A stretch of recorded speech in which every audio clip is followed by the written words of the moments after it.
Yeah, go ahead. Yeah. All good, thank you.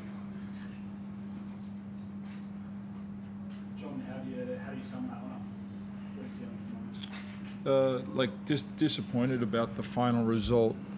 What I would say is we competed at a very high level tonight without playing great basketball.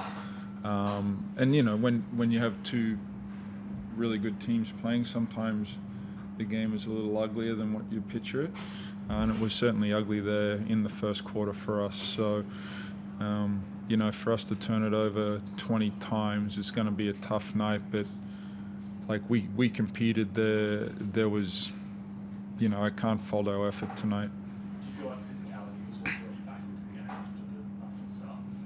It definitely, you know, like we probably just thought the flow of the game would be nice.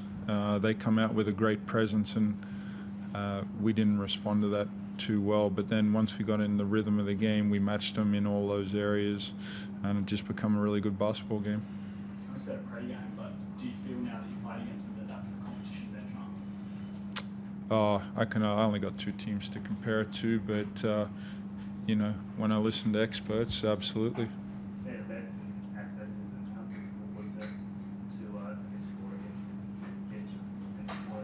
They just disrupted us, and we didn't get into the flow. But I would say we got some pretty good athletes and players as well on our roster, so that wasn't concerning. It was more us just looking after the ball more than anything.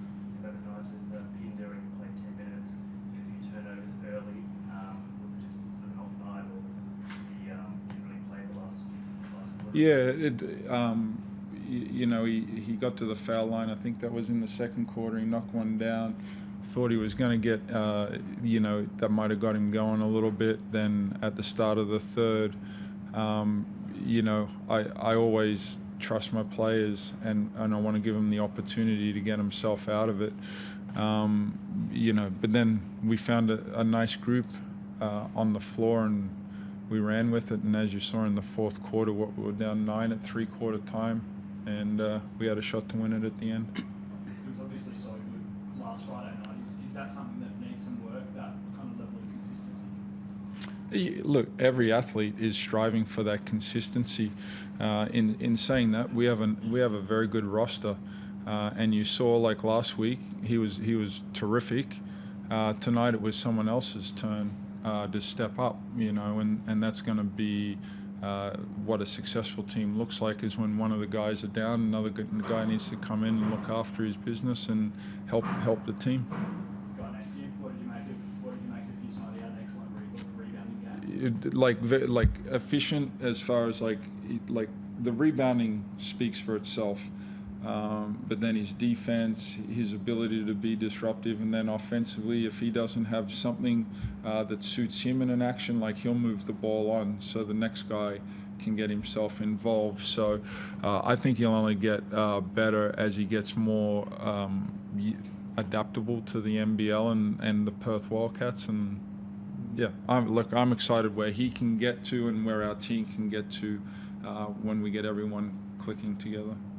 We've got a real look at his ability to shoot the ball late tonight. Yep. You know, for the people that don't know Elijah Pepper, he's been making those types of plays his whole college career, his whole high school career. So it was great for the fans to see that. But I had some level of expectation for him to do that at some stage in the season. Are you all clean on the injury front? Yes, yeah. We'll have a full bill of health coming into next week. And Melbourne United next Friday night, another real test. Yeah. Oh, absolutely.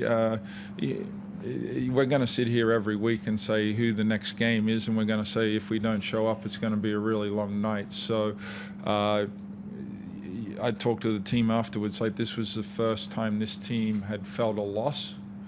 How do we individually and how do we collectively as a team grow and move on from that?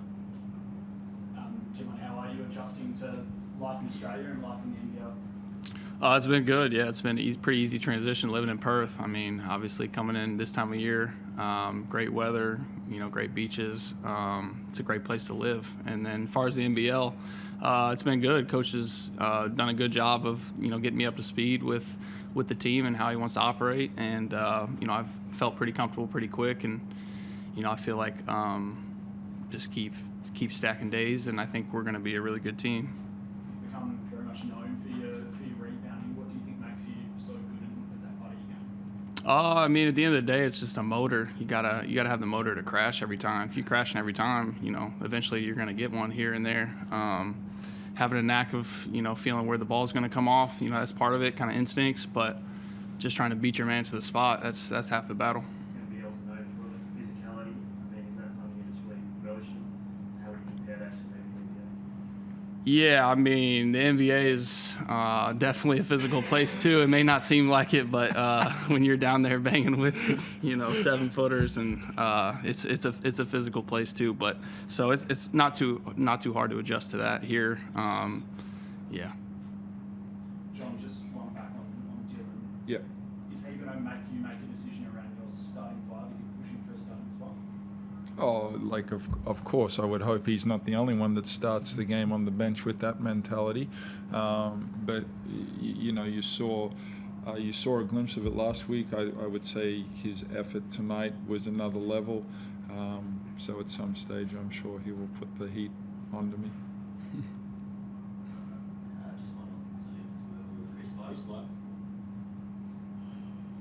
John, I want to get your thoughts on your captain and how pleased you are to still have him up your sleeve, because he only played 12 minutes tonight, and I know you don't always judge things just on plus minus, but you went plus 13 with him on the floor.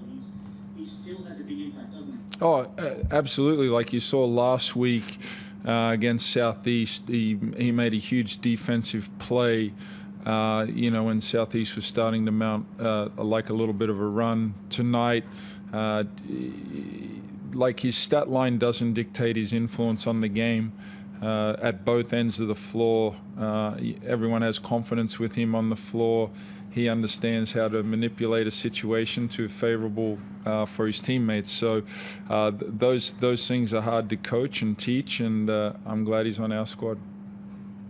How pleasing is it for you to see young guys grabbing their opportunities?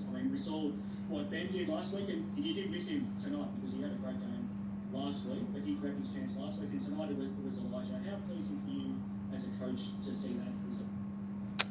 It's a great opportunity for those guys to stamp their footing on this team and show what they can be about. But if you got to watch these guys practice throughout the week, none of that what happened tonight was surprising. But as this team continues to grow and develop, we have a nice camaraderie about people embracing each other's good moments, So that's what I'm excited about, is like their teammates are excited for each other, and that's key in a long season and when you're trying to achieve a championship. You might not always be as big as the teams that you're coming up against, but when you've got Christian and Dylan especially rebounding the way they are right now, 24 rebounds again tonight, off the top of my head, there was a similar figure last week as well. Does that help you play small while also knowing that you're not going to get hurt on the glass? It certainly does. It's a nice comfort. I think with this roster, you can see we can have some different looks out on the floor depending on who's playing at a high level on the night. Like last week, Almanza and Pinder were very good for us. But tonight it was more like small ball, being able to keep their main guys offensively in front of us. And Christian and Windler did a great job of that tonight. Thanks, guys. All right, thank you.